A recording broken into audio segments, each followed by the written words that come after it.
Fala, rapaziada, começando aí mais uma análise, né, nessa vez, para falar aí do BJJ Star 17, evento que aconteceu no sábado lá em São Paulo, evento iradíssimo. Ao meu lado, aí, como vocês podem ver, mais uma vez, meu irmãozão, Lucas Gualberto.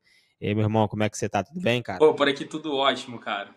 Então é isso, rapaziada. Vamos falar aí, então, vamos falar sobre os resultados do BJJ Star 17, né? Vamos seguir ali a ordem das lutas, do GP. Primeiro, a gente vai fazer basicamente como a gente fez na análise, tá? Vamos falar primeiro das lutas casadas, depois a gente foca só no GP, aí vamos passar luta a luta, mas eu acredito que o Galberto não vai falar assim a fundo de todas as lutas do GP, porque foram muitas, mas é claro que as principais ali a gente vai abordar com um pouquinho mais de profundidade, vamos dar um pouquinho mais de atenção para algumas lutas.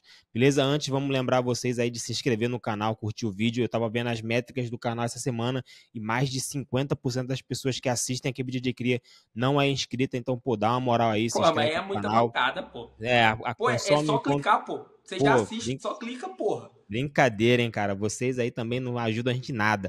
Clica aí, se inscreve no canal para ajudar a gente. A gente tem uma meta a bater aí de 100 mil inscritos até o final do mês.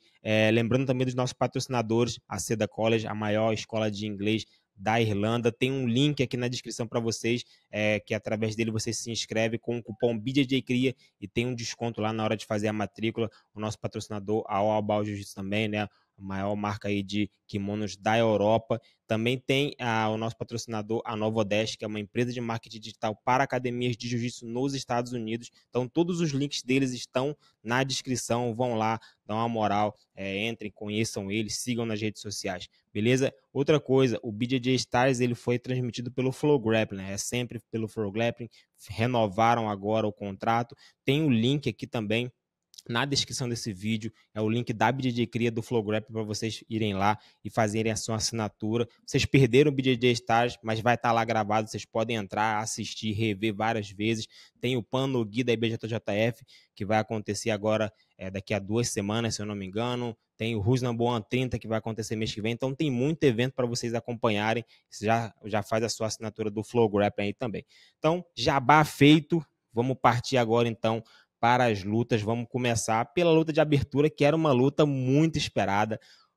E um detalhe, né? A gente ficou zoando que o nosso mano Gualberto ia dar uma de Renato Moicano, né? E eu estou aqui para defendê-lo, né? Ele cravou quase todas as lutas, errou pouquíssimas lutas aqui, a gente vai falar um pouquinho delas, mas essa era uma das lutas que o Gualberto apostou, vamos dizer assim, que pelo público o azarão, né? Todo mundo acreditava que o Michael Gabriel iria vencer a luta e o Zé Vitor foi lá e venceu por 21-2. Alberto, de onde tu tirou a convicção de que o Zé Vitor iria vencer essa luta, cara? Me fala aí. Então, cara, era uma luta muito difícil. O Michael tirando o hype, é um excelente atleta também, né? Porque o hype, ele traz muito isso, né?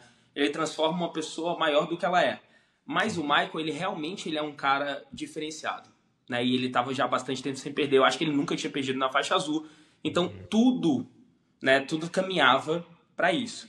Porém, o primeiro critério é peso, cara. Tipo assim, cara, você mover um cara de 1,90 m, que é a altura do Zé Vito, com 105, 106 quilos, você tendo 90, cara, 16 quilos de diferença, é muita diferença. Então é como se um peso pluma lutasse contra um peso médio. Olha essa diferença. É como se um peso médio lutasse contra um super pesado. É muita diferença de peso. E aí eu tô chutando que o Zé tá com 106. Esse foi o meu primeiro critério. Eu já conheço o Zé Vito há muito tempo. Ele foi meu aluno. Na época que ele foi meu aluno, ele foi campeão mundial de faixa azul. Não tinha um décimo do jiu-jitsu que tem. E aqui cabe a mim falar do trabalho que tem sido feito com ele, cara. Os Muniz, o Alex, o Eric, o Meihan também estão desenvolvendo um trabalho muito legal com o Zé Vito, cara. Porque o que ele evoluiu com os meninos, eu tenho certeza que ele não iria evoluir comigo. Cara, ele evoluiu bastante, cara. Foi um negócio assim... É inacreditável rever o Zé Vitor de 2023, que foi quando ele venceu o Mundial, e o Zé Vitor, 2 anos depois, 2025, muito bem, foi campeão pan-americano. Foi terceiro no Mundial numa luta que, na minha convicção, não era pra ele ter perdido, tá? E venceu também o Campeonato Brasileiro. Esse moleque, ele subiu muito o nível dele, né? Então, eu levei em consideração o peso e a qualidade técnica. Eu treinei com ele há uns 2 meses e eu vi que tava diferente. Sobre o Michael, cara, eu acho que existe um efeito Mika e Melk Galvão nessa atmosfera toda. Qual que é o efeito Mika Galvão? Todo atleta muito talentoso que surge tenta trilhar o passo do Mika. Só que o Mika, cara, ele realmente é um moleque muito diferente. Ele com 20 anos fez um super grande slam. Sim. Então, será que é legal trazer toda essa energia, toda essa visibilidade desse jeito? Porque eu vou te falar uma coisa. Eu conheci pessoalmente o Michael no aeroporto esse ano.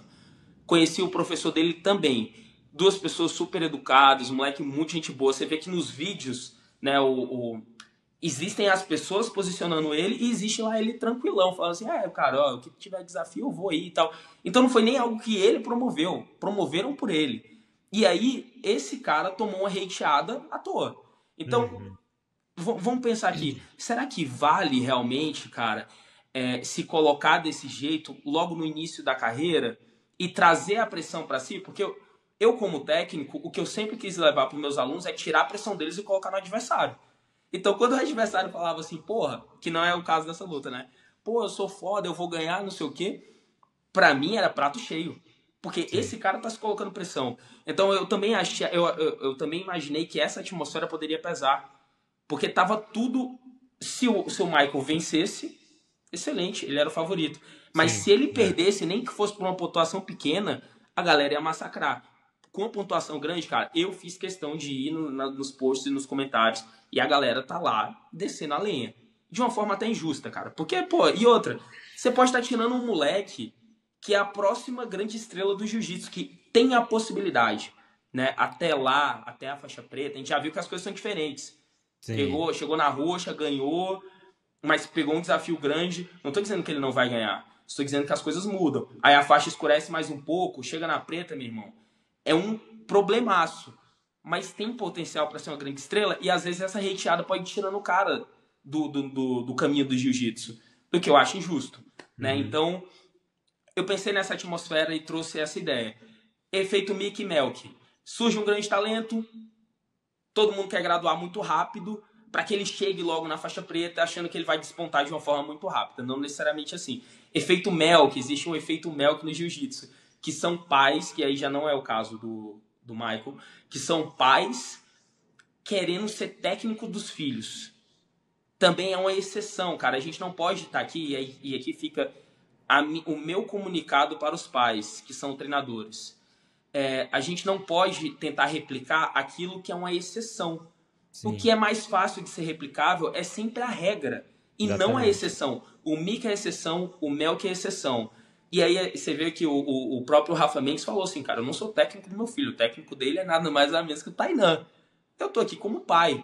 E aí você vê às vezes, cara, eu vi recentemente as crianças em campeonatos assim, cara, 10 anos, 9 anos, competindo bem, assim, e chorando quando ganha. E eu fico pensando, cara, mas isso não tem que estar nessa proporção pra criança.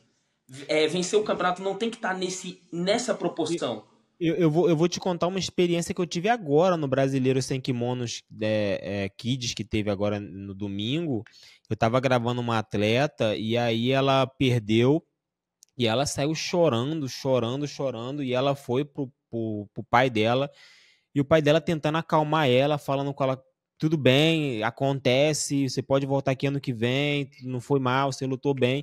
Só que a garota não parava de chorar, e ele tentando acalmar ela, Aí depois que ela se acalmou um pouco, ela foi lá para a área de aquecimento para poder sair, eu fui falar com ele, falei, cara, legal pela sua atitude, é muito difícil a gente ver isso hoje em dia, porque a gente que está em campeonato o tempo inteiro, né, você está como treinador, né, o Alberto também lá, muitas vezes para acompanhar seus atletas, vê que não é isso que acontece, cara, tu vê no campeonato Kids umas barbaridades não, cara, não sem tamanho, cara. Não existe. Então quando você vê um cara que tem um pouco de raciocínio, assim, fala, cara, essa criança, ela perdeu, ela não era para ela estar chorando, deixa eu tentar acalmar ela, deixa eu fazer com que ela entenda que isso aqui foi só um passo, que ela pode perder hoje, que não tem problema, que ela não precisa ser invicta a vida inteira, ela não precisa chegar na faixa preta invicta, que ela pode perder, que isso aqui é uma competição saudável, que ela tá aqui para aprender. É muito difícil a gente ver isso hoje em dia. O comum é a gente ver o cara xingando, o que eu já vi de professor, sei lá, professor, pai, não sei o que era, não parei para perguntar, xingando a criança, chamando de burro, falando que fez errado, que fez aquilo errado, é brincadeira, sabe? É muito comum a gente ver isso no campeonato, é uma cultura que realmente é muito danosa, a gente não sabe como que essas crianças daqui a 10 anos vão estar, né, com esse nível de pressão que elas estão recebendo, com esse nível de exigência que elas mesmas colocam em cima de si. Então, é realmente um assunto muito delicado para se tocar, entendeu? Realmente é bem complicado E esse eu tema, acho, cara. Alisson, que a gente pode, em outro momento, né, trazer esse assunto aqui à tona também, para tocar nesse assunto, né? A gente já tem também a nossa ideia aí de também Sim, eu vou falar tocar em disso. outro vídeo a nossa ideia também sobre o jiu-jitsu profissional, como que o Exatamente. atleta que está começando, ele pode se posicionar, enfim, a partir de experiências de um cara que entende sobre marketing, mídia, e outro cara que está aqui, que vive a competição e sabe que as coisas não são bem só como um sonho, né? Sim. Então, voltando pro nosso ponto ali, o Michael é um excelente atleta. Não acho que deveria estar tomando essa hateada que está tomando. É um moleque muito bem, né? Mas também mas também é tipo assim, cara, também não é incomum. Porque ficou aquela história que ao meu ver, não foi ele, que era a ideia de, só cheguei agora na roxa, sou o grande campeão e tem que ter um campeão mundial, alguém com título para lutar comigo. Obviamente isso pega mal. Então fica aí também, para quem está gerenciando a carreira dos atletas, principalmente os mais novos, que têm menos maturidade, tentar colocar na balança se vale a pena ou não esse tipo de estratégia midiática, tá? Finalizando isso, voltando para a luta, Zé Vitor muito contundente, muito firme, derrubou, passou, controlou, cara, deu um show de jiu-jitsu, ele tá no nível altíssimo, cara, é muito legal. Porra, outra coisa, e aí já né, trazendo mais uma vez, né, e isso eu já vi várias vezes, o pai dele lá no corner, incentivando ele, e eu já vi o Zé quando ele perdeu também, e a forma como o pai dele agia com ele. Assim como o meu pai também agia comigo, que era assim, cara, isso aqui faz parte da vida, isso aqui faz parte do processo. A gente volta pra academia e volta melhor. Então essa dupla foi legal de ver, assim, cara. Os dois conquistando. O Zé Vitor também foi super respeitoso. Mas teve a língua ali pra fora. Acontece, cara, isso aí é da luta. Você quer fazer o quê, cara? Você quer excluir 100% o fato de ter uma competição e de ter duas pessoas brigando? Não tem como excluir, pô. Não tem como, às vezes acontece. Mas são dois caras super maneiros. Acho que, pô, o Zé Vitor subiu muito o nível. E foi muito legal ver ele nesse nível de jiu-jitsu contra o Michael. Obviamente a minha torcida era por ele, é meu amigo, conheço há bastante tempo, foi meu aluno. E foi muito legal ver o quanto ele conseguiu de fato dominar. 21 pontos, cara.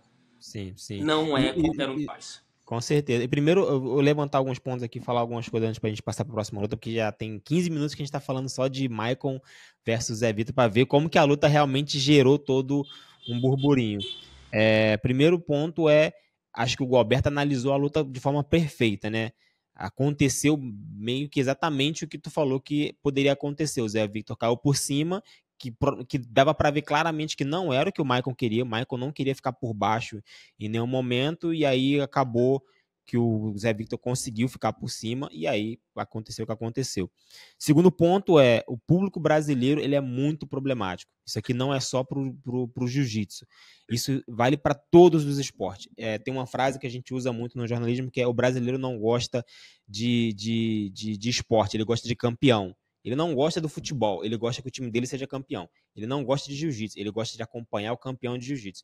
Ele não gosta de MMA, ele gosta de acompanhar o campeão de MMA.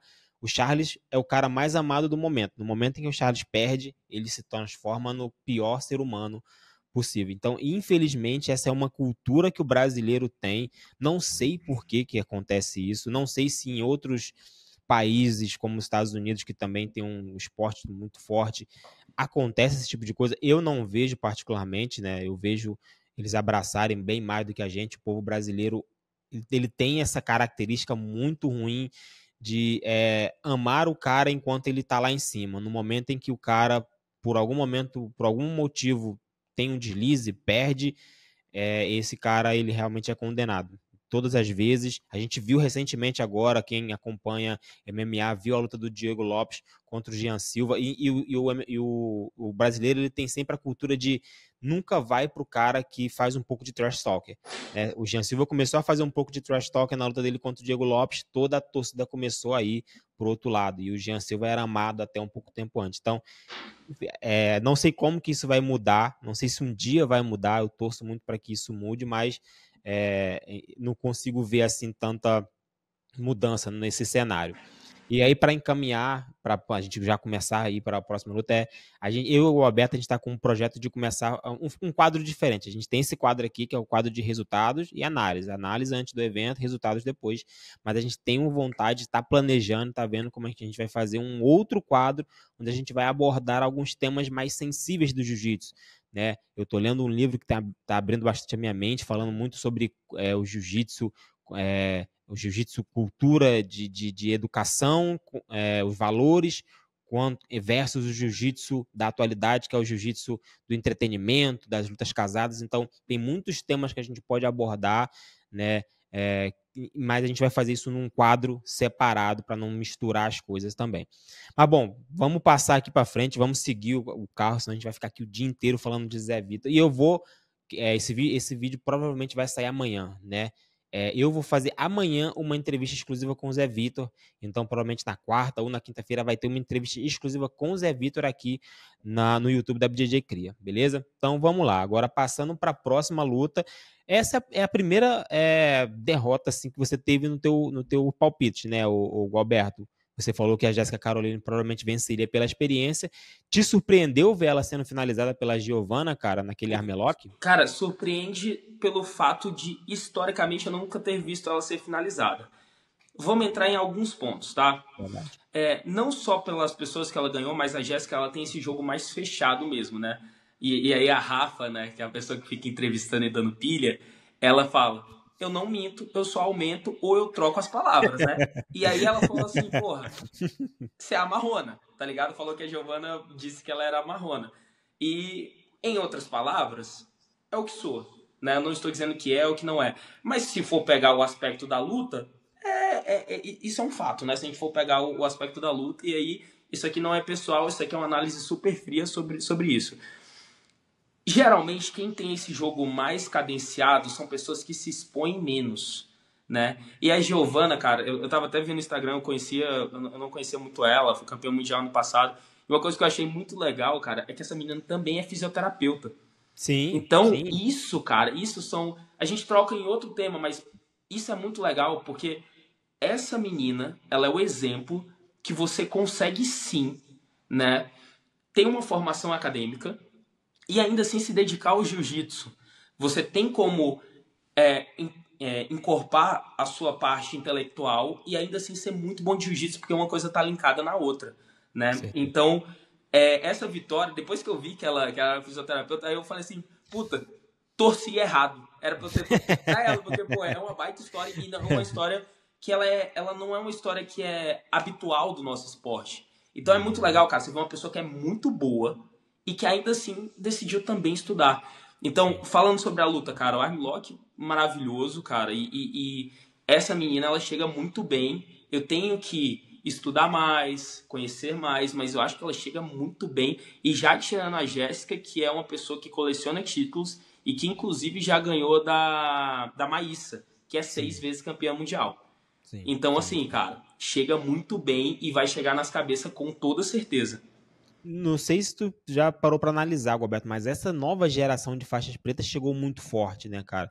Depois do Mundial, a gente teve aí uma leva de vários novos atletas chegando na faixa preta e vendo assim por alto, eu já vejo que essa geração que tá vindo é uma geração muito forte, cara, muito forte. Cara, tanto é que tá mais competitivo, né, Alisson? Cada vez mais a gente vê menos campeões repetindo títulos em anos seguintes, né? Em anos sequentes. Sim, então, cada vez menos a gente vê. No feminino, mais ainda, tirando a Peçanha, que é uma menina que fora da curva, tá todos os anos repetindo os títulos, você vê que vai mudando. E a Maíssa também.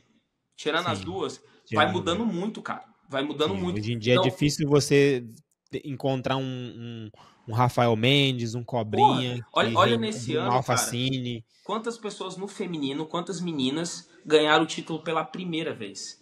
Sim. Tiveram várias que ganharam pela primeira vez. Então, eu acho que a geração que tá subindo, ela tá subindo ainda mais competitiva para o feminino, que é outro tema muito legal. Quanto mais, que é uma coisa que acontece hoje no tênis e que eu espero que aconteça cada vez mais no jiu-jitsu. Quanto mais mulher tiver na academia e quanto mais mulher tiver treinando e quanto mais meninas acreditarem que dá para viver do jiu-jitsu, mais aumenta o nível competitivo. Quanto mais meninas estiverem competindo, mais transformador se torna o esporte pro espectador também, porque elas precisam subir a qualidade técnica, se tem muita luta, se tem muita competição. Então, cara, eu acho que esse é um exemplo muito claro e eu acho que a gente tá indo para um caminho muito bom, cara. Pô, maneiro, cara. Na entrevista que eu fiz com a Giovana, ela fala um pouquinho sobre a profissão dela, como ela se formou, e é legal que ela me falou que ela basicamente usa uma profissão para alimentar a outra, né? Então ela usa da fisioterapia para poder, infelizmente o jiu-jitsu ainda não está no nível, né, que a gente sabe, então esse tipo de coisa é muito comum. Então ela usa a fisioterapia para bancar a sua vida de atleta. A entrevista está disponível no nosso canal no YouTube também. Mas vamos acelerar aqui, vamos agora. Você acertou o palpite aqui, mas eu tenho certeza que você não imaginava que a luta aconteceria desse jeito, né? O Rider simplesmente não tomou conhecimento do Nolan, marcou não sei quantos pontos, eu não lembro agora quanto foi, mas ele marcou muitos pontos em cima do Nolan, passou a guarda no Nolan e depois finalizou no Katagatame. Te surpreendeu essa luta também, Alberto? Tu Cara, esperava por isso, vou cara? te, vou te falar, eu não achei que era pra tanto, velho. Tipo, eu tô treinando com o Rider, né, cara, e a gente tem treinado bastante junto. É um negócio estranho, velho. Se ele chegar na meia guarda, um abraço. Ele é muito isométrico, muito forte e muito técnico. Ele domina. Cara, você vê o Rider meio bobão assim, mas o QI de luta dele é um negócio assim assustador. Tipo, eu tava. Só pra você ter um exemplo, tá? Eu tava treinando com um brother, ele tava do lado de fora, e esse brother que eu tava treinando começou a recuar muito no treino. E ele falou assim: Alberto, não importa se você tá cansado agora, ele tá mais cansado que você, ele parou de atacar. Agora é a hora que você tem que dominar ele. E aí você vê que você começa a perceber que o QI dele de luta, quando ele para pra analisar uma luta, é muito bom, cara. Irado. Mas, porra, o Nolan, cara, pra mim, esse ano era pelo menos um top 5 dos melhores atletas do mundo. O Nolan só perdeu pro Eric.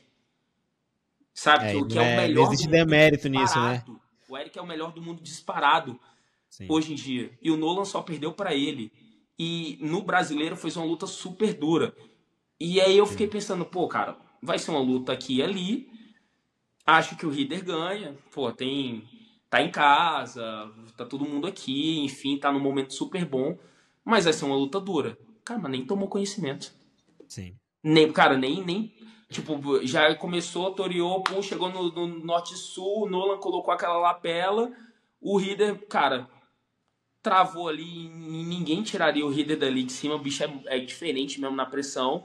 E aí, logo depois, ele vai pra meia guarda, que é o que eu te falei, cara. Se chegou na meia guarda, esquece. Passa Sim. montando. Eu acho que ele passa montando 2 vezes. Sim, E aí, só depois disso, acho que foi 17-0 a luta. E aí, depois disso, ele faz aquele katagatame com o quadril pra cima, que eu nunca vi ninguém fazer também, né? Foi só ele. Então, eu acho que foi muito bom. Já vou levantar a bola aqui, cara. Acho que no cenário atual a gente tinha os 3 melhores pesos pesados do mundo no mesmo GP. Léo, Rider e Felipe Andrew. Né? Excluindo o Adam Ardzinski, que disse que aposentou. Então, acho que a gente tinha os 3 melhores pesos pesados do mundo no GP. Ou no GP não, dentro do evento. Foi muito legal ver lutar. Não achei que era pra tudo isso, mas Ridão, ainda bem, quebrou tudo lá. Mas tu acha que Rider chamou o Lovato na próxima luta? Acha que faz sentido essa luta, cara? Cara, como fã, faz sentido, né? Eu, como fã, outras lutas fazem sentido, tá ligado? Tipo, Não acho que sei vai ter você, um mas eu acho que lutão. faria mais, até mesmo pelo contexto do que aconteceu no evento. A gente vai falar da próxima, lá pra frente não, daqui a pouco na próxima luta. Talvez o Léo Ferreira fizesse mais sentido. Eu gostaria muito de tiver essa luta. Não sei se o BJ Stars tem o cinturão peso pesado, mas se fosse uma luta valendo o cinturão, eu acho que essa seria a luta. Ou uma revanche do Léo com o Felipe Andrew, porque a história ficou mal contada.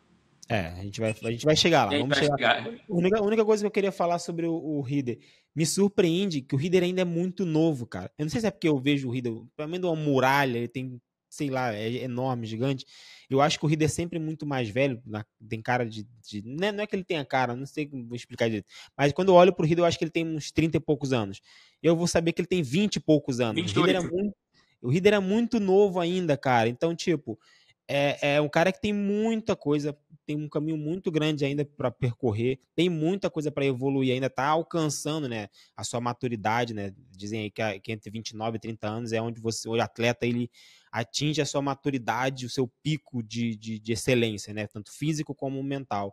Então, espero que torço para que o Reader comece né, tá voltando agora daquela lesão dele no joelho, né, que ele ficou um tempão parado, não agora, né, mas já esse ano é um ano que ele está retornando, que ele esteja caminhando aí para para atingir aí essa máxima dele. Cara, e os dois, só um detalhe, né? O Nolan e o Reader, eles são dois casos muito legais. O Nolan é um cara que treina em um lugar que não tem tanto treino. E o Reader, ele é um cara que nunca foi um grande destaque de faixa colorida. O Reader, ele começou a ser destaque como faixa preta. Né? Se você for lembrar, quais são os grandes... difícil, né? Normalmente o pessoal faz as coisas ao contrário, né? Exato. Quais são os grandes títulos do Reader de faixa colorida? Eu acho que não tem. De Grand Slam, não tem. Agora, como faixa preta, cara, ele já tem 4 semifinais de Mundial, tem título brasileiro, tem um segundo lugar no absoluto e já bateu em muito cara muito bom. Então, assim, cara, essa história também é muito legal, né? A gente vai pegando aqui também as lutas, mas a gente vai também... Eu gosto muito de falar da história dos atletas para que, às vezes, a pessoa que tá ouvindo a gente do outro lado fale assim, porra, essa história parece com a minha, posso me inspirar nesse cara. Exatamente, perfeito. Vamos passar aqui então para a quarta luta, né, casada. Aí essa luta realmente eu não sabia o que ia acontecer. Essa luta que eu falei na análise, né, lá no primeiro vídeo, que quem vencesse eu realmente não tinha assim um palpite. Era para mim a luta mais equilibrada no papel, assim, para mim foi a luta mais difícil para você analisar. E ela se mostrou assim. Até então ela terminou empatada, ela teve que ir para o critério de desempate ali, no qual o Harrison Gabriel venceu o Diego Sodré. O que tu viu dessa luta, cara? O que tu viu da performance do Harrison? O que tu projeta para o futuro dele agora? Cara, essa luta foi uma luta que eu errei também, né? Eu tinha falado que o Diego venceria, e aí... mas essa daí eu deixo passar, cara. Mas olha só, cara, olha só. O atleta e o técnico, mas eu não quero jogar essa carga pro técnico, eu quero jogar essa carga principalmente pro atleta. O atleta, cara, ele tem que saber a regra, velho. O cara não pode chegar no BJJ Stars, e aqui não é uma crítica diretamente ao nome do atleta, eu estou falando de uma forma geral. Não posso chegar no BJJ Stars, que inclusive tem passagens de regra, tá? Porque eu já lutei BJJ Stars, os caras vão lá, no contrato tem as regras, quando você vai, antes de você entrar para lutar, os caras falam, né? O juiz principal ele conversa sobre as regras com a pessoa. Na minha época, quem fazia isso era o Baby. E se você tem ali aquele momento de tirar a dúvida para saber realmente o que acontece. Explicando pro nosso telespectador como é a regra do BJJ Stars. Se você puxou para a guarda e terminou com as costas no chão, você perde a luta. Sim. E ganha a luta quem acabou por cima. Que também vai ser mais ou menos o caso da luta do Felipe Henry, que a gente vai começar depois. Sim. O Sodré puxou e raspou, 2-0. O Harrison logo devolveu, 2-2. O Sodré demorou mais um pouco, devolveu, 4-2. O Harrison devolveu depois, 4-4, mas ele ficou até o último segundo por cima. Ou seja, no critério de desempate, o Diego perdeu. Quando vai para a decisão, o Diego está confiante que vai vencer a luta. E se você pode olhar lá o vídeo, ele não entende no primeiro momento por que ele tinha perdido a luta. Então ele meio que questiona.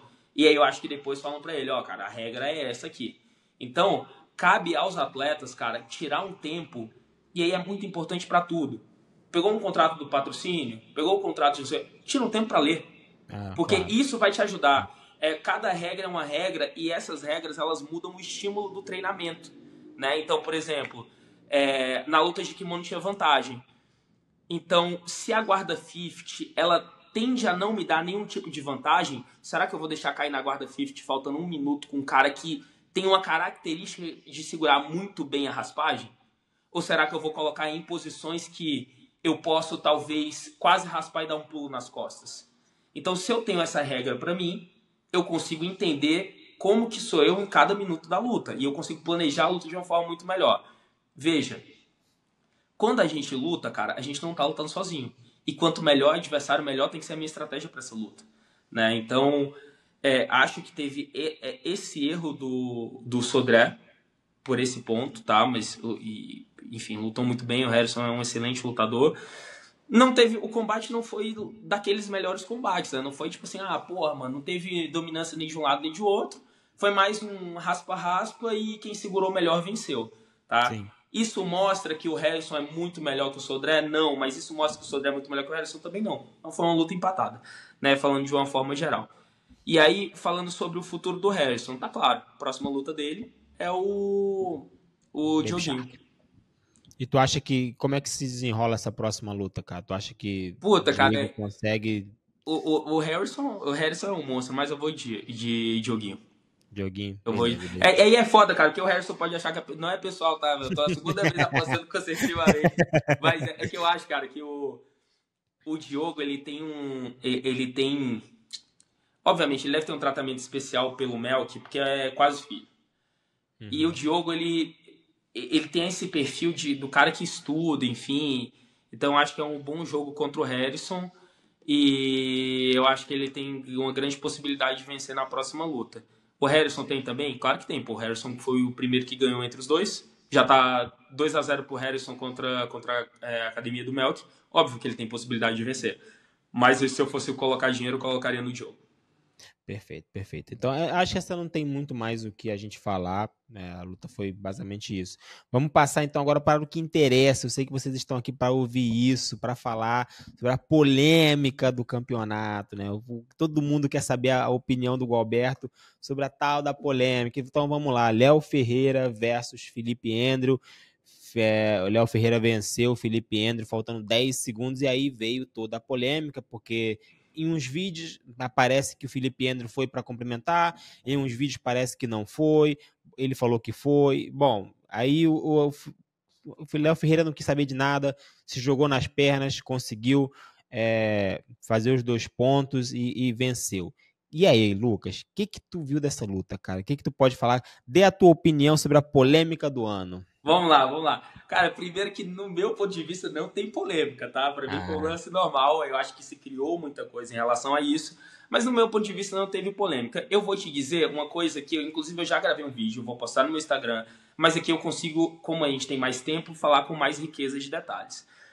Se você pegar a luta de novo e assistir, você vai ver quando o Felipe cumprimenta o Léo, as 2 vezes antes, quando ele vai cumprimentar o Léo, que é uma no início e uma no meio da luta. Ele coloca o pé direito na frente, ele faz uma semiflexão de joelho e cumprimenta o Léo com a mão direita. Ele está numa base defensiva de luta. O que me aparenta que o Felipe fez não foi só cumprimentar. Para mim foi meio que... E eu acho que ele deu uma desligada, né? Eu acho que o que ele fez foi... Ele anda para cima do Léo, então você percebe que ele toma double leg porque ele está numa postura mais alta. Ele anda para cima do Léo para cumprimentar o Léo. Na minha cabeça... E aí o Felipe pode falar isso de uma forma muito melhor. Na minha cabeça é como se... Sabe aquele abraço final da luta? Quando a luta tá acabando você faz assim, ó... Valeu, irmão, obrigado pela luta. O que me aparenta foi isso. Porque ele não cumprimenta o Léo em base defensiva como ele tinha feito das 2 últimas vezes. E você percebe que ele caminha pra cima do Léo. Ele não fica parado. Porque se o Felipe tivesse parado, o Léo não tinha encurtado aquela distância. Então ele caminha e vai esticando a mão. Parece que é quase como... Obrigado, velho. A luta foi excelente. Só que o Léo pensa que a luta tava 0-0 e o Léo perderia porque o Léo puxou pra guarda. A menor pontuação do jiu-jitsu definiria essa luta. O senso de urgência do Léo tava ligado. Tava ligado, o Léo, assim, cara. Eu treinei com o Léo 1 ano da minha vida, né? Ele era faixa azul, era faixa marrom, lá no Mário. Ele sempre foi assim. Ele sempre foi um moleque que lutou até o final. É característica dele, é característica dos alunos do Mário lutar até o final. Que é o que ele falou, né? O Mário fala, pô, o campeão ele resolve, ele dá um jeito. Então o Léo, ele tava assim, ele queria lutar até o final. Agora, vamos pensar junto. o porquê que seria mau caratismo do Léo lutar até o final, ao invés de parar pra cumprimentar, sendo que falta 7 segundos pra acabar a luta. Tipo assim, pô, É ele um ia outro colocar a ponto da vitória dele em cultura do jogo, jiu-jitsu. ele colocaria a vitória dele em jogo, Alisson, porque o adversário dele cumprimentou de uma forma errada, né? O Felipe, e aqui eu não quero, mais uma vez, eu sempre saliento isso, que não é algo pessoal, não é um ataque pessoal, é uma crítica à situação, que poderia ser comigo, que poderia ser com qualquer um. O Felipe não deveria estar naquela postura de luta. O Felipe ele não deveria ter caminhado para cima do Léo para cumprimentar. Se ele quisesse cumprimentar, ele deveria estar do jeito que ele fez das últimas 2 vezes. Pernas semi-flexionadas e esticando o braço, mantendo a distância do adversário da perna. Pensando do prisma contrário, por que o Léo deveria deixar a luta sair pela mão dele só porque o adversário quis cumprimentar ele? Não é que o Léo começou a luta, o Léo quis tirar vantagem, fez alguma coisa antes de cumprimentar. Não foi isso. A luta já estava acontecendo. Então, a tal polêmica não é tão polêmica assim. Tudo que aconteceu foi dentro do regulamento e dentro do fair play também, cara. Não teve nada demais, cara. O moleque só lutou. Ele só não queria perder a luta. Ele não podia perder mais nenhum segundo de luta. Ele precisava pontuar, ele ia perder. Então, por que tem polêmica? Eu acho que é, novamente, a gente falando das raízes culturais dos praticantes de jiu-jitsu. Né? Esse é até um ponto que talvez a gente consiga debater um dia, nesse futuro quadro que a gente vai ter, exatamente sobre isso. Né? Do livro que eu estou lendo, hoje se tem muito 2 vertentes, né? O jiu-jitsu como valores, educação e tudo mais, e o jiu-jitsu de entretenimento. Eu vi muitos comentários nesse embate. Esse jiu-jitsu de entretenimento está acabando com os valores e com o jiu-jitsu de educação. Entendeu? Então, esse é um ponto que eu vi muita gente levantar. E aí a gente vai ter que, um dia, a gente conversa, mas aqui não é o local para isso.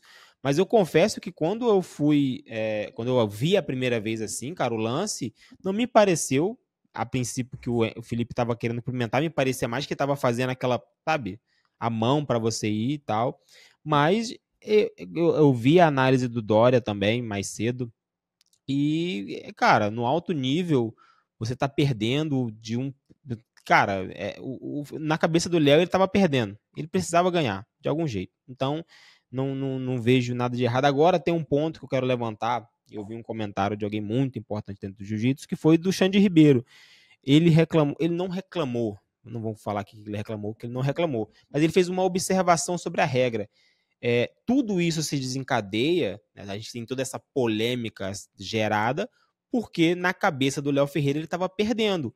Porque como ele puxou, só para o pessoal que está assistindo a gente entender, na regra do BJJ Stars, como o Roberto já falou mais cedo, se você puxa, você já está perdendo. No BJJ Stars, você está atrás. Não é como você está perdendo, mas você está atrás na visão dos juízes. A não ser que você raspe, que você faça uma ação muito efusiva, muito enérgica e consiga fazer alguma coisa, você está perdendo na visão dos árbitros. Então, o Léo passou ali toda a luta tentando atacar e não conseguia. Ou seja, na cabeça dele, ele estava perdendo por conta dessa regra. E aí o Xande Ribeiro fez esse comentário, não vou fazer ele tudo, mas vou colocar o comentário do Xande Ribeiro aqui, mas no finalzinho ele fala, agora, essa regra de quem puxa tá perdendo, eu acho muito ruim, tanto na luta deles quanto na luta do Harrison. Acho que a regra não ajudou o espetáculo. O que tu acha? Tu acha que tem que mudar essa regra de quem puxa, na visão dos árbitros, já tá perdendo? Puta, cara, é complicado falar, porque eu não acho que o Léo fez isso só porque estava perdendo. Acho que se tivesse empatado, ele também teria feito a mesma coisa. Porque o Léo é esse senso de urgência mesmo do cara que quer vencer. Entendi. Eu acho que essa... Mesmo se não existisse esse conceito dele estar atrás... Não, eu acho que das duas maneiras, tanto com a regra quanto sem a regra, ele teria feito a mesma coisa. Entendi. Tanto é que se a gente voltar alguns meses atrás e ver a luta da final do Léo contra o Adam, você vai ver que ele perdeu também por excesso. Ele é impossível, não fez né? uma pegada. Então você vê que ele realmente é esse cara, mano. Ele vai. Se você pegar mais lutas do Léo, você vai ver muitas lutas que ele decide faltando pouco tempo. Porque ele coloca muita energia no final. Se você pegar a mesma luta dele com o Andrew, antes de reiniciar a luta reinicia porque ele quase raspou o Andrew de X. Eu acho que a semifinal dele com o Pedro Machado no Mundial Aham, foi isso, se eu não estou foi, enganado. foi, Ele, foi ele raspa parecido. ele raspa o Pedro Machado bem no finalzinho Ele, também. ele, ele faz muito isso. Então, eu acho que nesse caso não é isso necessariamente. Acho que a Uhum. regra prejudica um pouco, acho. Mas, porra, mano, eu acho que essa regra é a dinâmica do evento mesmo. Acho que não tem que ser mudado, não. Acho legal a regra do último ponto. Então, tipo assim, cara, se eu pontuei por último, agora você tem que fazer porque você tem que se abrir mais. Enfim, eu gosto bastante das regras. Então, não sei se mudaria, não sei se muda muita coisa. Talvez o Sodré foi mais prejudicado por isso. E aí eu acho que caberia, se eu fosse pensar assim numa regra, um golden score de 1 minuto. É isso. Né? Entendi. Mas se eu for falar propriamente sobre a regra, eu nem consigo falar bastante sobre isso. Eu acho a regra ok. Acho que não Não, teria que ser então mudado. perfeito, perfeito. Acho que falamos bem sobre essa luta, né? Vamos passar então aqui agora para última luta casada do BJJ Stars. Tu apostou no Caio nessa luta ou foi no Peter? Agora Acho eu que não foi no lembro. Peter. Foi no Peter. No Peter, né? Então, Caio venceu bem o Peter. Não sei se bem, mas venceu com certa tranquilidade, puxou, fez o jogo dele, puxou de meia e venceu o Peter por pontos. O que tu achou dessa luta, Roberto? Pô, a luta foi muito legal, cara. Foi legal também ver dois Luta da Masters noite, né? ali. Oi? Luta da noite. Então, foi muito legal ver dois Masters ali fazendo a luta da noite. Foi bem legal mesmo, principalmente pensando que o público Master ele tá crescendo. Então, será que existe uma representatividade melhor ou maior do que um próprio Master fazendo uma luta como essa, uma luta principal? Né? Então, é legal ter essa representatividade também, até pra gente mostrar para as pessoas que, mesmo que você tenha mais de 30 anos, né? Eu vou colocar acima disso, né? Porque 30 anos é a idade ali que você falou, é a grande maturidade do Sim. homem em competição. Mas 35 anos, você ainda consegue competir. Então é legal ter essa luta. Falando propriamente sobre a luta, o que me parecia é que o Peter foi mais pelo show e o adversário dele foi mais para ganhar. É o estilo do Simples. Peter, É né? o Ele tá estilo pelo do show. Peter. Então, o Peter. Só que, cara, você lutar com um cara que é isométrico e faz muito bem meia guarda, meu velho, é sinônimo que você vai ficar preso em algum momento. Sim. Exemplo, eu já lutei 6 vezes com o Léo Lara, tá 3-3. Cara, Caramba. é horroroso quando ele coloca na meia guarda, porque você não consegue tirar a perna de dentro. Qualquer coisa que você erre, o cara te raspa. Aí você tem que ficar em pé. Cara, é muito ruim, velho. E aí, a meia guarda é uma posição que ela tira muito tempo de luta. Então, às vezes, o cara fica ali 1 minuto, 1 minuto e meio. Em uma luta de 7 minutos é muito tempo. Uhum. Então, o que o Léo teve, o Peter não teve. Foi o senso de urgência de corrigir o mais rápido possível a luta. Acho que se o Peter tivesse puxado, ele teria mais chance? Acho que sim. Por quê? Porque das vezes que o adversário do Peter caiu por cima, ele não quis fazer passagem de guarda.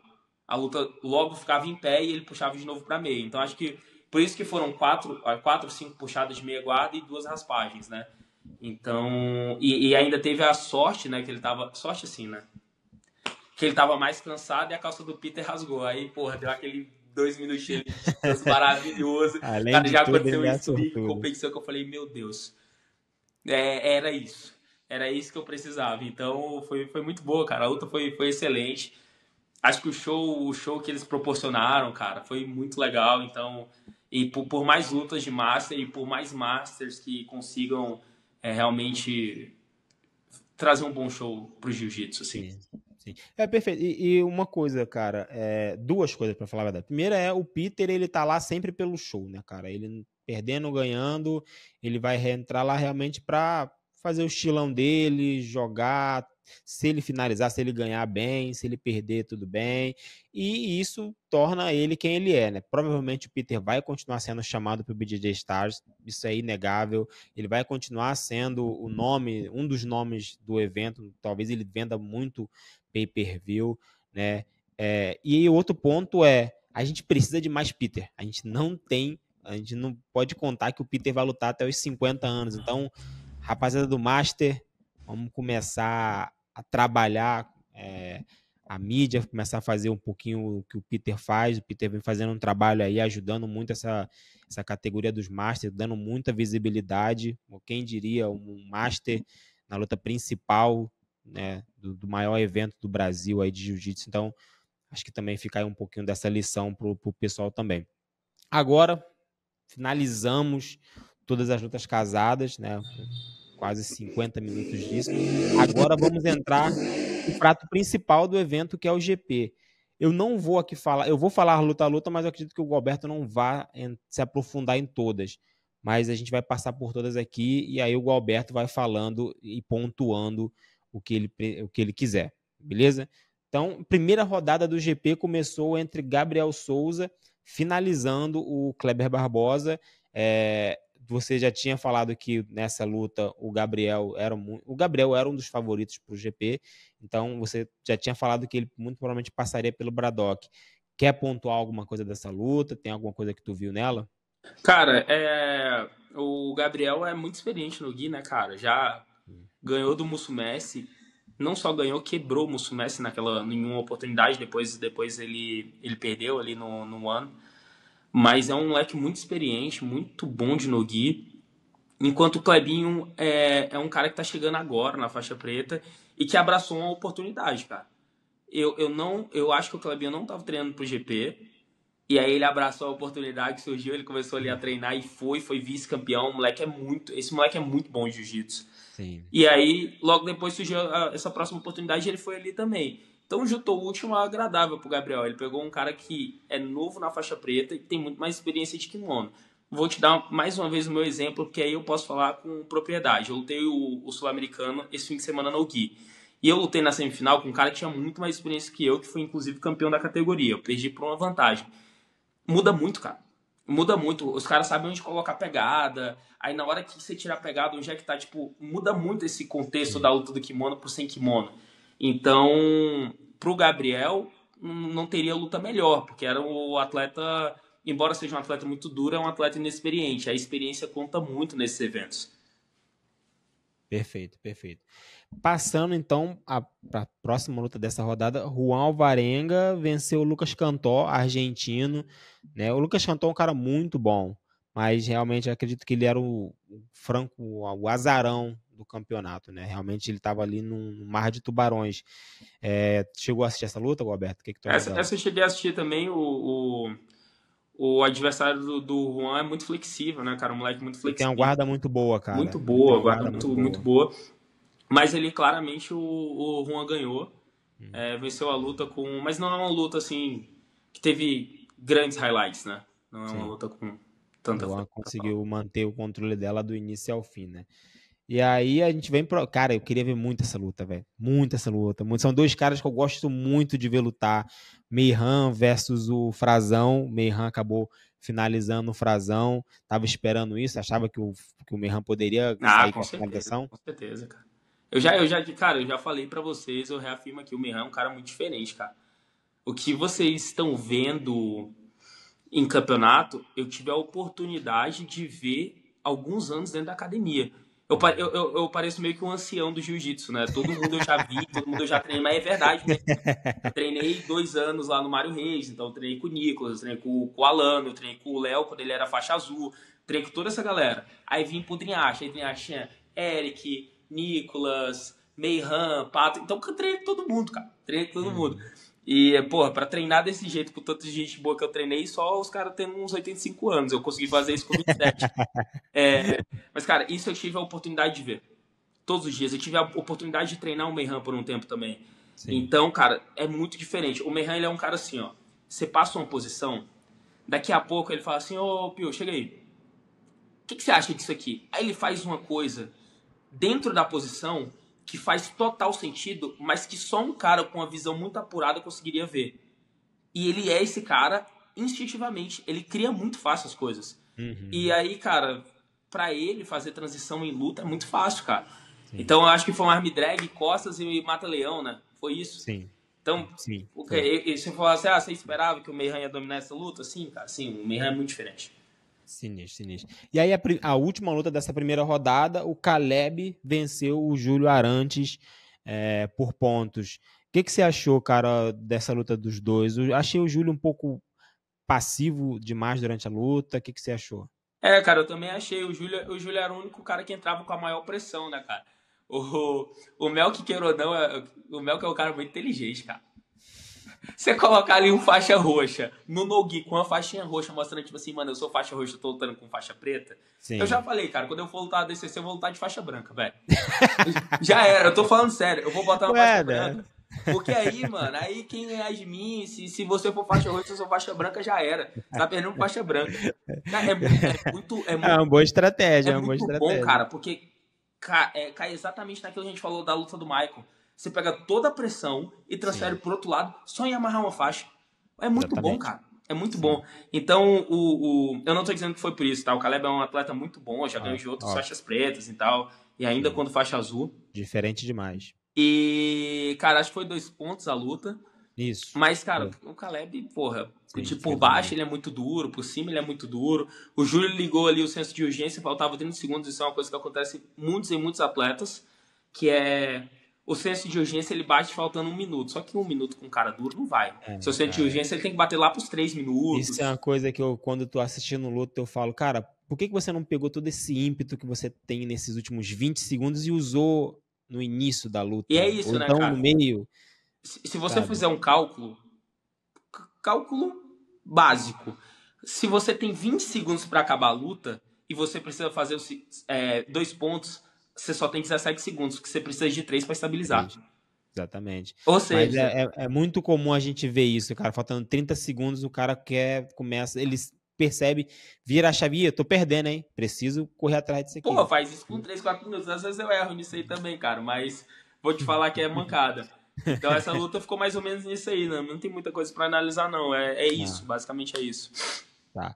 Então vamos agora para uma das lutas mais esperadas, e aí eu acho que você vai ter muita coisa para falar sobre ela, que é a luta do Meihan contra o Gabriel Souza, na qual o Meihan vence com um armlock lindíssimo. Dá tua análise aí sobre essa luta, Roberto. Porra, cara, essa luta foi muito boa. Então vamos lá, vamos pegar primeiro a luta em si, né? Então o Gabriel, um cara super experiente no Nogi, o Meihan, um cara que estava fazendo o seu primeiro campeonato Nogi em alguns anos, né? Porque o Meihan é Sim. campeão brasileiro Nogi, mas nunca treinou tanto Nogi. Beleza. Aí o Gabriel, trocando em pé, ele entra um te-mata no Meihan. E o Meihan faz um Kouchigari e bateu lá na outra perna, né? Fez um Kouchigari muito bem feito. O Meihan é muito bom nessa posição. Para quem não sabe o que é um Kouchigari, é basicamente uma banda por dentro da perna. É isso, né? Um chutinho por dentro da perna. Quando o Gabriel desequilibra e fica abaixo do nível do Meihan, é o momento certo do Meihan pular no braço. Foi o que o Meihan fez. Só que um detalhe que talvez muita gente não tenha visto, que é aí que para mim que mora a grande genialidade do golpe, é que o Meihan ele primeiro finta o triângulo, quando ele vê que o golpe não vai dar certo, ele troca pro armlock. Então ele faz o coach, pula no braço, ele primeiro vai pro triângulo, é muito rápido, cara, ele vai pro triângulo e troca pro braço, muito rápido. E aí finaliza, e aí foi, cara, acredito que essa foi a finalização da noite, é impossível ter uma finalização melhor que essa. Essa Não, cara. finalização é Puskas, cara. Se tem kimono ainda, é Puskas, velho. Isso aí, cara, eu acho que a gente não vai ver uma finalização melhor o ano todo, tá? A Irado. finalização Não, foi irado. incrível. E talvez o Gabriel ficou meio tipo. Você vê que o Gabriel ele fica tipo. Porra, mano. Essas são as coisas que acontecem no O próprio post do Gabriel na sequência, ele fala, é nessa pegada assim, meio se zoando. Ele lutei como sempre, perdi. Não, lutei como nunca e perdi como sempre. Sabe? Então o Gabriel hoje em dia já tá num nível de maturidade maior, se brinca, se zoa e tudo mais. Mas, cara, um armlock lindo do Meihan e o assino embaixo em tudo que você falou aí. E aí a próxima parte dessa segunda rodada acabou que o Caleb se machucou durante a luta dele. É o Juan contra o Caleb, né? Seria. A luta começa, o Juan domina bastante a luta ali, cara. O Juan mostra realmente que estava algum patamarzinho ali acima, mas aí durante a luta o Caleb acaba se machucando. Parece que realmente se machucou, parece que rompeu alguma coisa ali no ombro dele, né? Então a gente deseja uma boa recuperação para o Caleb, que ele se recupere rápido, que já possa voltar aí, mas então não tem muito o que analisar, né? O Juan avança e aí a gente tem a grande final, que é Juan versus o Meihan, né? E aí entra outra vez o critério, né, dessa vez por parte do público, não no caso do Diego Sodré, que não entendeu muito bem a regra, mas eu percebi que o público não entendeu muito bem a regra do BJJ Stars, né? Vou deixar você analisar essa, mas eu acho que é muito isso, né? Pelos comentários, o pessoal realmente falando que o resultado não foi o certo, mas eu acredito que é muito mais pelo fato do pessoal não ter a noção de como que funcionavam as regras do que por qualquer outra coisa. Mas fala a tua análise aí, Roberto. Cara, a luta foi muito boa, né, cara? Ficou basicamente ali em cima. Às vezes que o Merran sabia que o Juan era muito bom de guilhotina, às vezes que chegou, tomou um susto ali na guilhotina. Aí o Juan tava fazendo um arm drag muito bom, então fez um arm drag e chegou nas costas do Mei. O Merran fez o contragolpe e chegou nas costas do Juan. E eu não sei se ele acaba com o gancho, mas ele acaba a luta dominando mais. Naquele momento, a minha cabeça foi, o Merran ganhou. E aí, logo depois, quando levantaram o braço do Juan, a minha cabeça voltou e falou assim, puta, a regra não é a mesma que eu tô pensando. É a regra da ADCC. E o ADCC, ele sempre vai dar privilégio para quem tomou a iniciativa do golpe. É sempre isso. Então, eu acho que o ADC ele faz isso. Né? Ele sempre vai privilegiar quem fez o golpe primeiro. Quer saber um outro exemplo recente também? Mika Galvão versus Elia Dorsey, que muita gente não entendeu por que o Mika ganhou naquela luta, né? O pessoal via o Elia atacando ali o Mika muitas vezes, mas o pessoal não entendia que quem iniciava o ataque era o Mika. E aí o Elia só se defendia e conseguia às vezes um contra-ataque. Então, o fator priorizar ataque, priorizar a ofensiva é o grande diferencial da DCC. Pode continuar, Roberto. Excelente. Então, essa é a regra. Para eu te dizer que eu concordo 100%, cara, eu preciso reassistir a luta. Essa luta eu preciso de fato reassistir. Eu lembro do Juan fazendo bons arm drags e tal, e chegando nas costas, e chegando ali em alguns movimentos no meio, mas eu também lembro do meio fazendo bons ataques no Juan. De um lado da chave, a gente teve o Juan, que foi o campeão, que avançou até a final sem ter finalização, e do outro lado da chave, a gente teve o Merran, que foi o vice-campeão, que teve 2 finalizações, né? Sim. Isso faz uma grande diferença na decisão? Talvez no meu pensamento deveria fazer, né? É mais difícil fazer esse tipo de análise? Mas na minha concepção deveria fazer. E eu falo isso até de campeonatos maiores. Vou te dar um exemplo. Nesse ano teve um menino na faixa roxa que ele foi campeão brasileiro na categoria. E aí eu não vou falar o resultado do absoluto também, senão vai ficar muito na cara. E aí, cara, ele todas as lutas que eu vi dele, ele ganhou do empate. E muitas vezes com os mesmos juízes que já estavam ali. E aí eu fiquei pensando, cara, mas o juiz já viu que esse cara tá empatando tantas lutas. Por que dessa vez ele não tomou a outra decisão? Sabe? Então, tipo assim, é óbvio, né? Todas as lutas elas são analisadas luta a luta. E eles analisam quem venceu aquele momento. Mas eu acho que poderia ter uma análise maior também desse negócio, cara, porque é importante e acho que até pro público entender mais ou menos o que de fato aconteceu, tá ligado? Sim. Indiscutivelmente, eu acho que isso foi o grande problema dessa luta, né? O pessoal não estava entendendo muito bem essa parte das regras, mas eu acho que deu pro pessoal entender aqui agora. E agora o que eu queria saber, cara, Juan Alvarenga campeão do GP, que luta faz sentido para ele? Na minha cabeça só tem uma luta que faz sentido, que é contra o Fabrício Andrei, que também é campeão de um dos GPs. O que tu acha, Roberto? Cara, é que esse cara já tem uma luta, tá? Mas eu colocaria o Diogo Reis, porque eu nunca vi os dois lutarem, os dois trocam bem em pé. O Dioguinho é muito bom de wrestling. 2 vezes campeão da DCC. Então eu colocaria o Dioguinho Reis. O Fabrício também é uma excelente luta. Mas eu acho que como eu já vi a luta deles, eu ainda não vi o Diogo contra o Juan, eu acho que eu colocaria o Diogo nessa luta aí.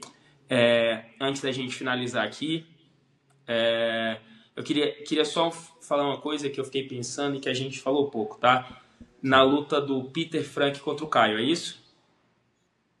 Sim. A gente falou pouco dele. A gente falou pouco. A gente falou pouco esse detalhe aqui. A gente falou muito do Peter, mas falou pouco do campeão, tá ligado? Então, só uma ressalva. Que o Peter, ele realmente ele é um cara que chama muita atenção. Mas, porra, velho, sem contar a técnica, sem contar que toda a torcida de BH, cara, foi muito legal. Tava parecendo o Kevin Handleman, fez um show também. E merece todos os louros possíveis, o Caio, pela vitória contra um cara duríssimo. O Caio parece ser um cara muito mais pesado que o Peter, não é. Tava lá, o peso estava muito parecido. Então, eu só quis voltar aqui só para também exaltar o campeão, né? Que foi muito merecedor e que, inclusive, cara, seria uma boa luta, pensando em escala, contra o Jaime Canuto, que é o atual campeão master.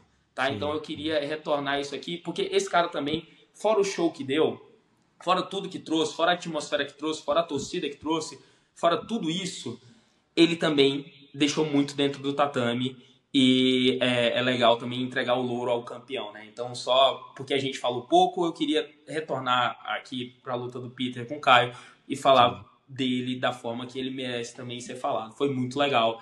Trouxe torcida, vendeu o evento, lutou pra caralho, foi muito legal. E aquela velha história, BH é quem? BH foi o Caio. É isso. Não, não, perfeito. Eu acho que o grande X ali da questão entre o Peter e o Caio é que o Caio ele é um cara muito isométrico, é um cara completamente compacto, muito forte. Foi força contra técnica, basicamente, a gente fazendo uma analogia aqui bem básica.